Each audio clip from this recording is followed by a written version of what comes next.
Hello friends, good morning. Myself Hina Desai from Ashwamegh Vidyalaya. Today we learn Standard 12th Gujarati Medium English subject. Read 1. Can you install love? Part 2.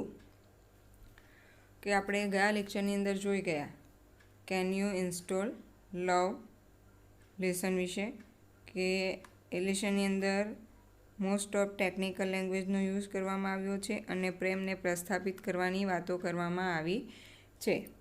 આપણે જોયું એ unit આગળના લેક્ચરની અંદર કે જે લો esteem છે એટલે કે લેસ રિસ્પેક્ટ છે, બીટરનેસ છે, ડિસલાઇકનેસ છે, પાસ્ટ હર્ટ છે, જે આ બધી બેડ મેનર્સ છે, બરાબર, એને આપણે દૂર કરવાની છે આપણા હર્ટની અંદરથી અને એની જગ્યાએ આપણે પ્રેમને લવને પ્રસ્થાપિત કરવાનો છે.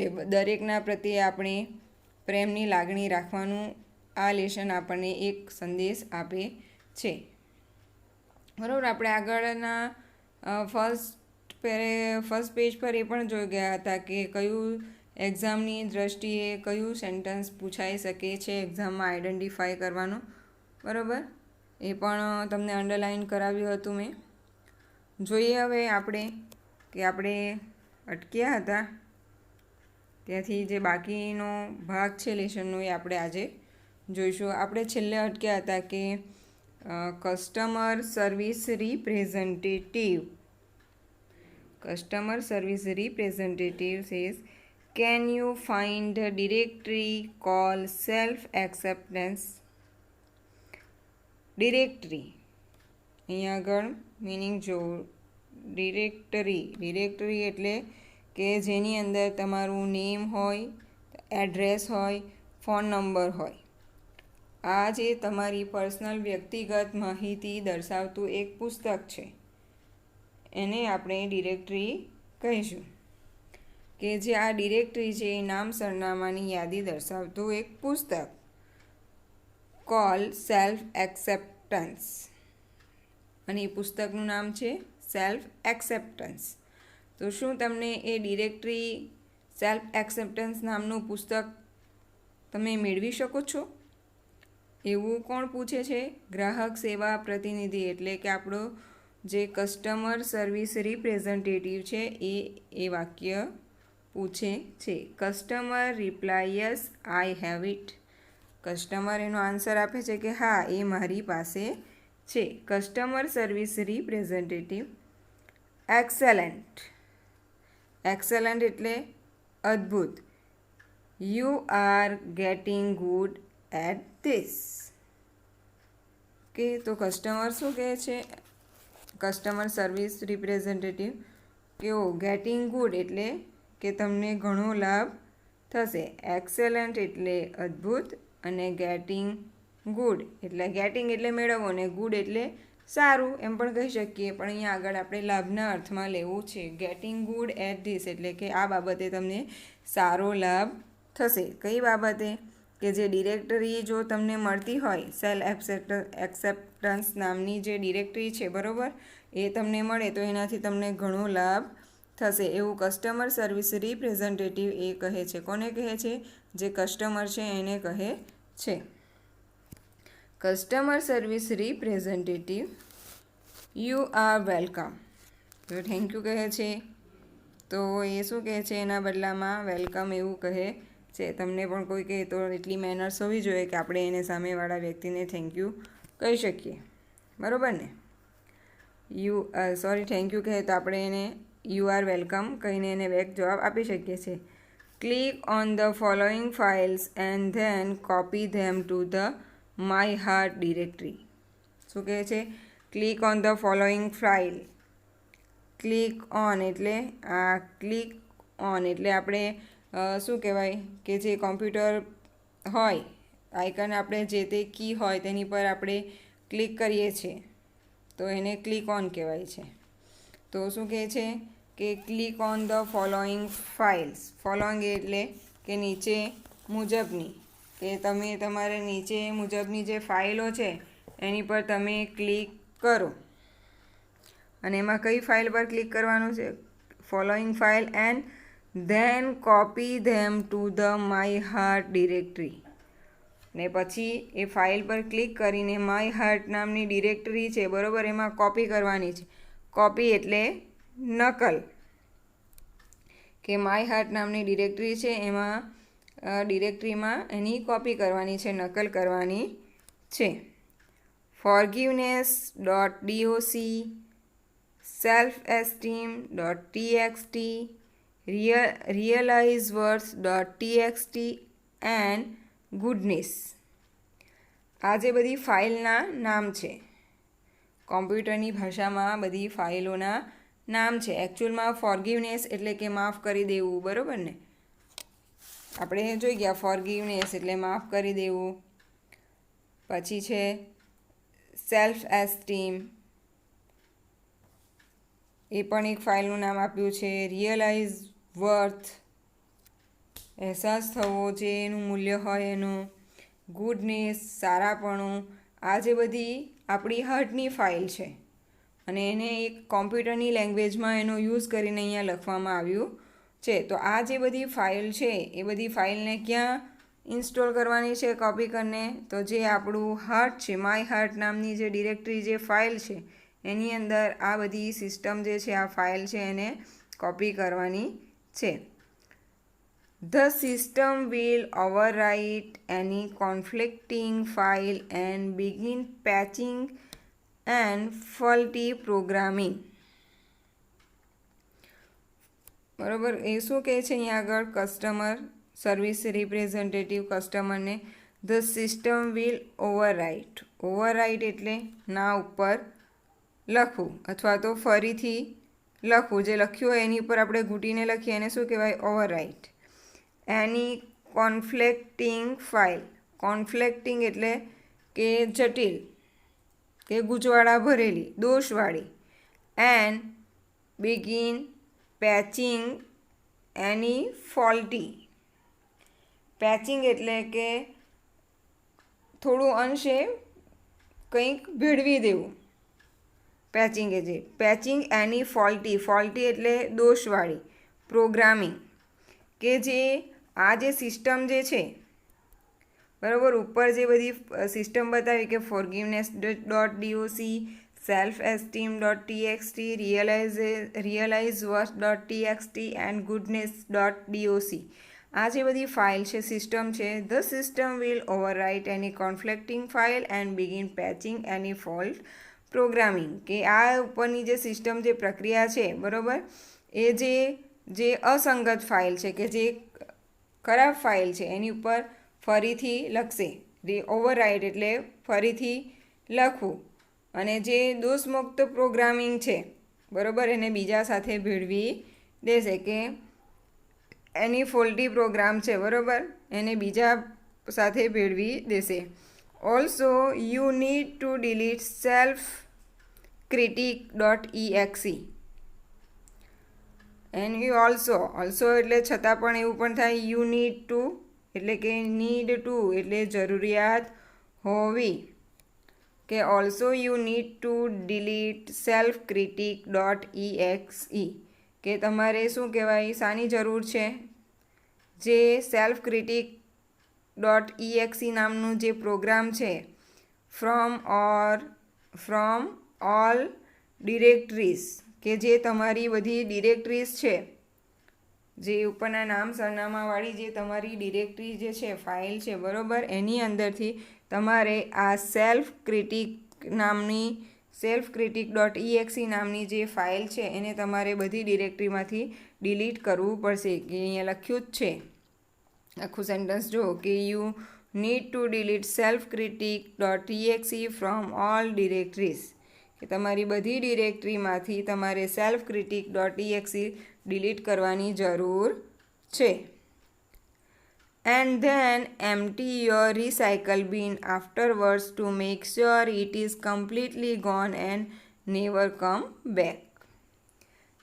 કે શું કહે છે અહીંયા આગળ? and then અને ત્યારબાદ. empty એટલે ખાલી. recycle bin બિન તે આપણને ખબર છે કે જે આપણે કોમ્પ્યુટરમાંથી કે ફોનમાંથી કંઈ પણ આપણે ડિલીટ કરી દઈએ છીએ તો ક્યાં જઈને ભેગું થાય છે? રિસાયકલ બિનની અંદર. આફ્ટરવર્ડ અને ત્યારબાદ ટુ મેક શ્યોર, શ્યોર એટલે ખાતરી હોવી અથવા તો ખાતરી કરવી. કમ્પ્લીટલી, કમ્પ્લીટલી એટલે કે ચોક્કસ રીતે કે ચોકસાઈપૂર્વક. કમ્પ્લીટલી ગોન, ગોન એટલે શું? જતું રહેવું. એન્ડ નેવર, નેવર એટલે ક્યારેય નહીં. કમ એટલે આવવું અને બેક એટલે પાછું. નેવર કમ બેક એટલે પાછું આવવું નહીં. બરાબર? શું કહે છે અહીંયા આગળ કે જે સેલ્ફ ક્રિટિક .exe છે એને ડિરેક્ટરીમાંથી ડિલીટ મારવા કહે છે. અને ત્યારબાદ શું કહે છે? And then empty your recycle bin afterward to make sure it is completely gone and never come back. એટલે તમારે એ ડિલીટ કર્યા પછી તમારી ફાઇલ્સ જે ફોલ્ડર ખાલી થઈ ગયા છે, બરાબર, ને હવે તે પાછા આવે તેમ નહીં કે પાછા નહીં આવી શકે એ બાબતની ખાતરી કરી લઈને રિસાયકલ બિન ખાલી કરી દેવાનું છે તમારે. એવું કોણ કહે છે? જે કસ્ટમર સર્વિસ રિપ્રેઝન્ટેટિવ છે એ કસ્ટમરને સૂચના આપે છે. આગળ જોઈએ.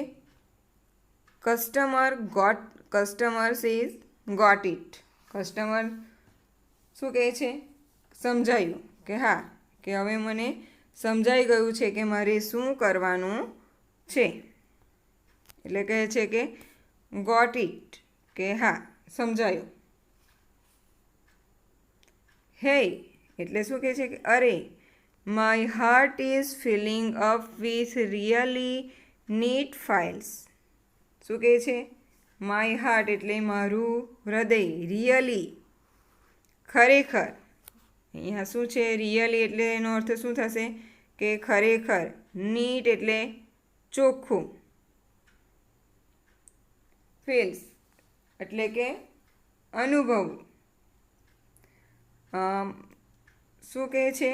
જે કસ્ટમર જે છે, જે ગ્રાહક હતું, એ પેલું ગ્રાહક સેવા જે પ્રતિનિધિ હતો એને શું કહે છે કે hey my heart is filling up with really neat files. કે મારું જે હૃદય છે એ અત્યારે કેવી એકદમ નીટ એટલે ચોખ્ખી ફાઇલ્સથી એ ભરાઈ રહ્યું છે. smile.mpg is playing on my monitor right now and it shows that warmth.com, peace.exe and containment.com are copying themselves all over my heart. અહીંયા જે કસ્ટમર છે એ શું કહે છે? કેટલી ફાઇલ એની અંદર, એના જે હાર્ટ છે એની અંદર કઈ કઈ ફાઇલો આવી રહી છે? કે કસ્ટમર એવું કહે છે ને કે કસ્ટમર સર્વિસ રિપ્રેઝન્ટેટિવ કે hey my heart is filling up with really neat files. કે મારું જે હૃદય છે એ ચોખ્ખી ચોખ્ખી ફાઇલથી ભરાઈ રહ્યું છે, તદ્દન નવી ફાઇલથી ભરાઈ રહ્યું છે. તો તે નવી ફાઇલ કઈ છે? તો એક છે સ્માઇલ એમપીજી. બરાબર? સ્માઇલ એમપીજી એટલે કે સ્માઇલ એટલે આપણે જે સ્માઇલ કરીએ છીએ તો આ એક એના પરથી નામ આપ્યું છે કે સ્માઇલ એમપીજી કોમ્પ્યુટરની ભાષામાં. Is playing on my monitor right now. એ જે મારું મોનિટર છે, બરાબર, એમાં એ અત્યારે ચાલી રહી છે. એન્ડ ઇટ શો ધેટ, અને એ બતાવી રહ્યું છે. શું બતાવી રહ્યું છે? તો warmth.com. વોર્મ્થ એટલે કે જે હૂફ, લાગણી હોય છે એ. peace.exe, પીસ એટલે શાંતિ.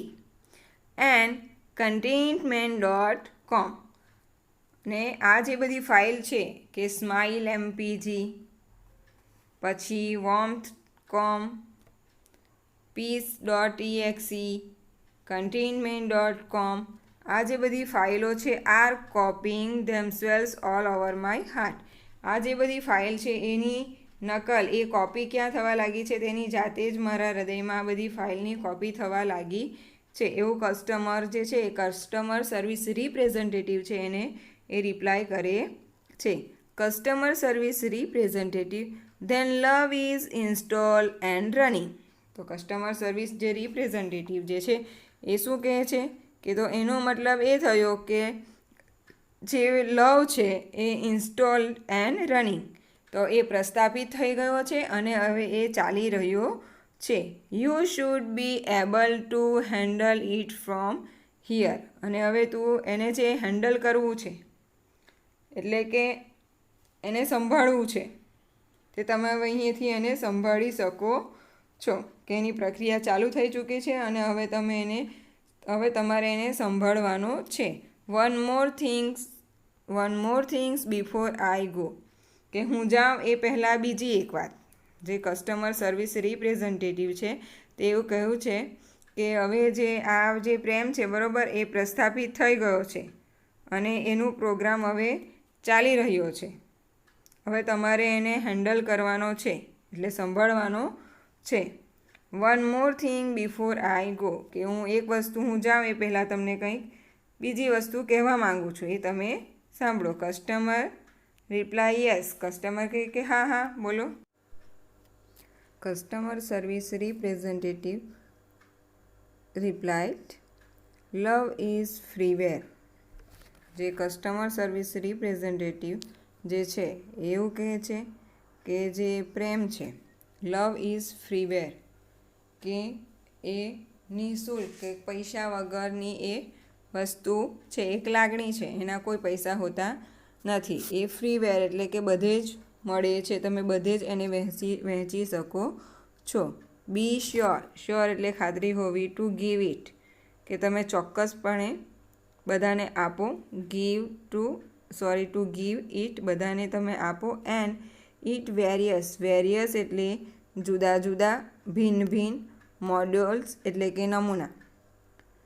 વેરિયસ મોડ્યુલ્સ એટલે કે ભિન્ન નમૂનાઓ કે અલગ કે જુદા જુદા નમૂના. અહીંયા નમૂના એટલે કે જે મોડ્યુલ આપણે જોઈએ છે એના અર્થમાં લેવાનું નથી, પણ શું કે અલગ વ્યક્તિઓને મળો છો. ટુ એવરીબડી યુ મીટ કે તમે જેટલા મળો છો, અલગ લોકોને મળો છો, એ બધાને તમે પ્રેમ આપો. They will in turn share it with other people. અને એ લોકો બીજા કોઈક લોકોને આપશે. કે તમે જેટલા લોકોને મળો છો એટલા લોકોને આપો, બરાબર. તો એ લોકો જે બીજા કોઈને મળશે એમને આપશે. And they will return some really neat modules back to you.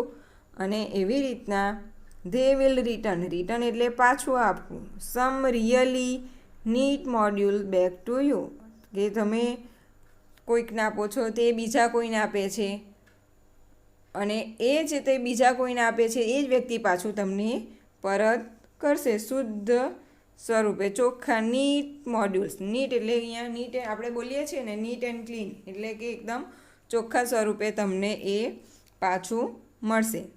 Customer representative reply I will કે હા હું એ ચોક્કસ રીતે કરીશ. Thank you for your help. તમારો આભાર.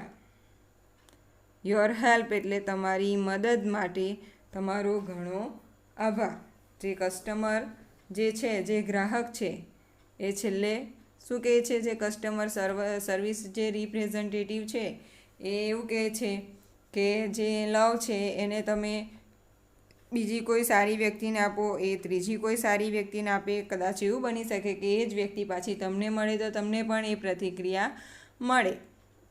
તો એ જે શુદ્ધ લાગણીઓ છે ફરીને એક વ્યક્તિ પાસેથી બીજા પાસેથી ત્રીજા પાસેથી પાછી ફરીને તમારી પાસે જ આવે સારી રીતના, એવું પણ બની શકે.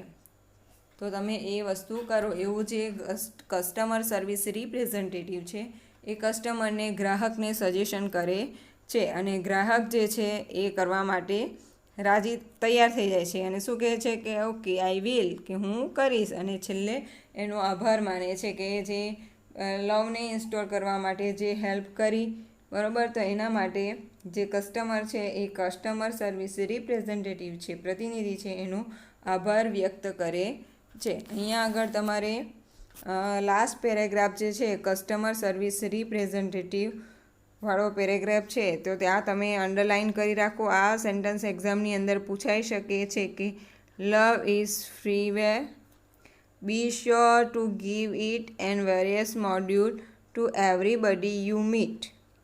અહીંયા સુધીનું જે સેન્ટન્સ છે એ બોર્ડની એક્ઝામમાં સેન્ટેન્સ આઇડેન્ટિફિકેશન માટે પૂછાઈ શકે એવું સેન્ટેન્સ છે. અને એની ઉપરનો જે પેરેગ્રાફ જે છે, જે કસ્ટમર સર્વિસ રિપ્રેઝેન્ટેટિવવાળો મોટો પેરેગ્રાફ છે કે કસ્ટમર સર્વિસ રિપ્રેઝેન્ટેટિવ જે કહે છે કે યુ આર વેલકમ, તો એની અંદર જે you need to delete self ક્રિટિકવાળું જે છે લાઈન, એની નીચે અંડરલાઇન કરો. એ પૂછાય છે કે you need to delete self-critic.exe from all directories and then empty your recycle bin afterwards to make sure it is completely gone and never comes back. અહીંયા સુધીનું જે સેન્ટન્સ છે એ પણ બોર્ડની એક્ઝામમાં પૂછાઈ શકે એવું સેન્ટન્સ છે, તો એની નીચે પણ તમે અંડરલાઇન કરજો, બરાબર, કે જેથી તમને એક્ઝામમાં બેનિફિટ રહે. પછી એની આગળનો જે પેરેગ્રાફ છે, જે લાસ્ટમાં છે કસ્ટમર સર્વિસ રિપ્રેઝેન્ટેટિવવાળું, કે જે ડોન્ટ વરી મેમ વાળો જે પેરેગ્રાફ છે એની અંદર છે કે love program is set up to run on external hard but has not yet been run on your heart. તો અહીંયા સુધીનું જે સેન્ટન્સ છે એ પણ બોર્ડની એક્ઝામમાં સેન્ટન્સ આઇડેન્ટિફિકેશન માટે પૂછાઈ શકે છે, તો એની નીચે પણ તમારે અંડરલાઇન કરવાની રહેશે. અને એની આગળનું જે ફર્સ્ટ પેજ પર જે છે એ તો ત્યાં સ્ટાર્ટિંગનું જે સેન્ટન્સ ત્યાં તો આપણે અંડરલાઇન કર્યું જ છે. તો આઈ હોપ કે તમને આ લેસનમાં સમજણ પડી હશે. હવે જોઈ લઈએ કે ગ્લોસરી જે છે એ, તો જે ડિસ્રપ્ટ જે છે એનું બીજો જે નિયરેસ્ટ મિનિંગ જે છે એ શું થશે? ઇન્ટરપ્ટ. ડિસ્રપ્ટ એટલે કે ખલેલ પહોંચાડવી કે વિક્ષેપ ઊભો કરવો કે બગાડી નાખવું, તો એનું બીજો અર્થ શું થશે? ઇન્ટરપ્ટ આપ્યું છે. તો ઇન્ટરપ્ટને પણ આપણે ગુજરાતીમાં શું કહ્યું? ડિસ્ટર્બનું ઇન્ટરપ્ટ એટલે કે બગાડી નાખવું અથવા ખલેલ પહોંચાડવી એવું પણ થઈ શકે છે. પછી આપ્યું છે ગ્રેજ્યુઅલી અને એનો સેમ મિનિંગ છે ફાઇનલી, એટલે કે આપણે જે કહીએ છીએ ને લાસ્ટલી, ફાઇનલી, છેલ્લે. પછી છે મોડ્યુલ એટલે કે નમૂનો, એને બીજું શું કહીશું આપણે? સેક્શન અથવા તો એક ભાગ એમ પણ કહી શકીશું. આપણે બોર્ડની એક્ઝામની અંદર આવે છે section A, section B, section D, તો આપણે એને શું કહીશું? વિભાગ કહીશું. અહીંયા આગળ મોડ્યુલ એટલે અહીંયા નમૂનો. પછી છે ઇન્વોકનો અર્થ શું થશે? Appeal two. ઇન્વોક એટલે કે અહીંયા કંઈ કાર્યક્રમ હોય એ કાર્યક્રમને ચાલુ રાખવો, ચાલુ કરવો, કાર્યરત કરવો, એટલે ઇન્વોક, અપીલ ટુ. આ જે ઇન્વોક જે વર્ડ છે એ બોર્ડની એક્ઝામમાં વારંવાર પૂછાઈ ગયેલો છે, તો ધ્યાન રાખજો. પછી છે કોમ્પ્લિકેટેડ એટલે કે કોમ્પ્લેક્સ. કોમ્પ્લિકેટેડ એટલે કોમ્પ્લેક્સ એટલે કે જટિલ. પછી REP, જે લેસનની શરૂઆતમાં તમને કહ્યું હતું કે એનું જે શોર્ટ ફોર્મ છે એ રિપ્રેઝેન્ટેટિવ થાય છે. હવે જોઈએ આપણે જે કોમ્પ્રિહેન્શન આપ્યું છે, કે કોમ્પ્રિહેન્શન જે છે એની અંદર આપ્યું છે કે C.1 જે છે જોઈન A વિથ B, એટલે છે અહીંયા આગળ ફાઇલ નેમ, મિનિંગ, અને એની સાથે A વિભાગની અંદર ફાઇલ નેમ અને મિનિંગ છે, અને B વિભાગની અંદર શું છે? અટર્નસ એન્ડ સ્ટેટમેન્ટ એટલે કે જે બોલે છે એ અને જે બીજા સ્ટેટમેન્ટ એટલે વાક્યો છે. તો જે વાક્ય જે ફાઇલ નેમ છે એની સામે એનો મિનિંગ આપ્યો છે, અને એ મિનિંગ છે એની સાથે બંધ બેસતું જે સેન્ટન્સ કયું થાય છે એ તમારે જોડવાનું રહેશે. તો અહીંયા આગળ આપણે સ્ટોપ કરીએ અને બાકીનું આપણે આગળના લેસનમાં જોઈશું.